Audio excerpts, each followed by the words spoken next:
Can you believe it's over a month already in the new year? Time flies by, doesn't it? How are you doing with money so far in the new year? Did you get a pay rise that you anticipated? Did you achieve your financial goals or are you on track with your New Year's resolutions? Research has shown that by now more than 40% of people have already given up on their New Year's resolutions. And when it comes to pay rises, most companies expect to give pay rises of about 4% this year, if your company decides to give any raise at all. So how do you get ahead with money and how are you going to increase your income this year? The first way that you can increase your income in the new year is to look elsewhere. I quote this study by Forbes quite a lot, but they found that people who stay in the same job for more than 2 years, they earn an average of 50% less during the lifespan of their career compared to people who switch every 2 years. And this is so true. Most people, they are so stuck in their comfort zone. They're too afraid to look elsewhere where they can get paid more, there's better work conditions, they can even work from home, and they get all kinds of other perks that they don't currently get in their job. If you really want to increase your income in the new year, look elsewhere. Revamp your resume and make sure that you are focused on the achievements in your previous jobs.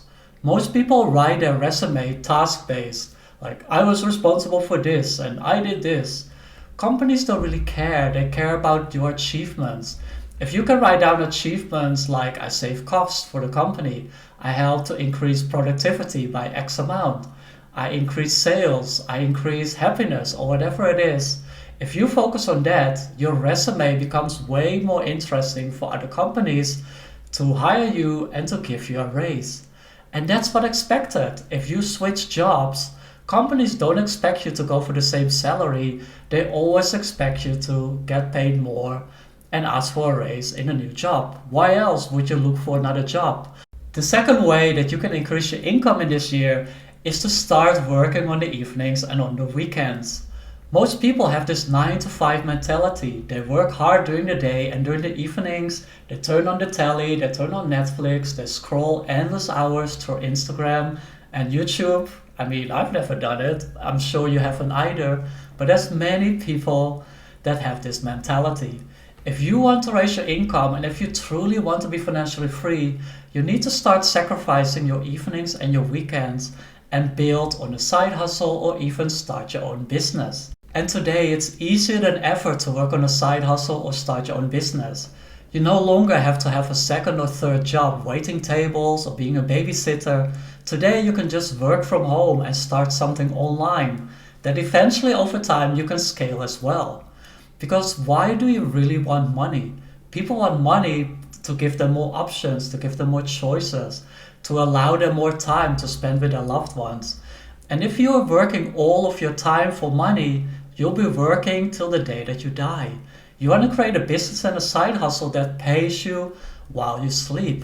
You can add value to other people's lives when you're not working. You can create a product that they can download or listen to or buy that's not dependent on you exchanging your time for money. And that leads us to the third way that you can increase your income, and it's by starting to invest. Just like starting your own side hustle or your own business, investing has never been easier. For someone who wanted to invest years ago, they had to call their broker, they had to wait for them to place a trade. A couple of days later, they got confirmation of the trade by post. Today, you can just place your order, you don't pay any fees, and you can buy shares in virtually any company on the stock market. And there's many companies out there that pay between a 5 and 10% dividend yield. Today on your bank account, you can maybe get 3 to 5% return, but companies pay, if you do a bit of research, between 5 and 10%. Now, if you do this, your money starts to work for you. You get your earned income, you invest it, and then your invested income pays you the dividend. And of course, over time, the value of your stocks and shares can go up, so you can even make money with capital appreciation. And of course, over time, your investments can go down as well if there's a crash or companies don't do well. The way to protect yourself is with something called dollar cost averaging, which I do myself as well. It means that every month you invest the same amount of money, and hopefully that grows as your income grows as well. So when the stocks go down, you buy more for cheaper, and when they go up, you buy less for more expensive.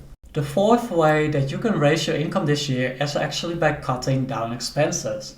Look at your bank statement or your credit card statement and look for ways where you can reduce your expenses. Something you want to look for is something called instant gratification. Instant gratification is something in the short term that provides you a short burst of happiness, but long term doesn't add any value to your life. Think of partying, drugs, alcohol, OnlyFans, sugar, candy, eating out, having expensive dinners, buying stuff to show off to people that you don't even like. All of these are instant gratification that cost you in the short term. The great thing about cutting down on instant gratification is that there's a compounding effect. By you cutting out all those things that cost you money, usually they cost you time as well.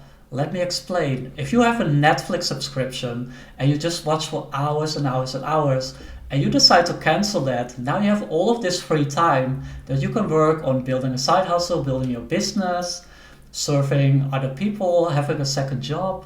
And that way you raise your income and you also cut down your expenses at the same time. Or if you decide to cut down on sodas and sugar and crisp and candy, now you don't feel as lethargic after consuming all of that shit that usually makes you feel tired and lazy and you don't want to get off your butt. And you're just sitting there. Combined with Netflix, it's even worse. Now when you cut this, you have more energy and you have more time to be productive and also to live a more joyful and fulfilling life. So make sure that you cut down instant gratification where you can on things that are not good for you, that don't add value to you, and they cost money, so you can free up your time and raise your income. The final thing that you can do to increase your income this year is to join my one-on-one Profit Accelerator program. Click the link down below to apply to this program, and in this program I will guide you on how to increase your revenues, how to cut down expenses, how to live a more fulfilling and joyful life so you can increase your profits and have more freedom, and especially freedom of time to spend with your loved ones. So again, click the link below to apply, and I would love to serve you in this program.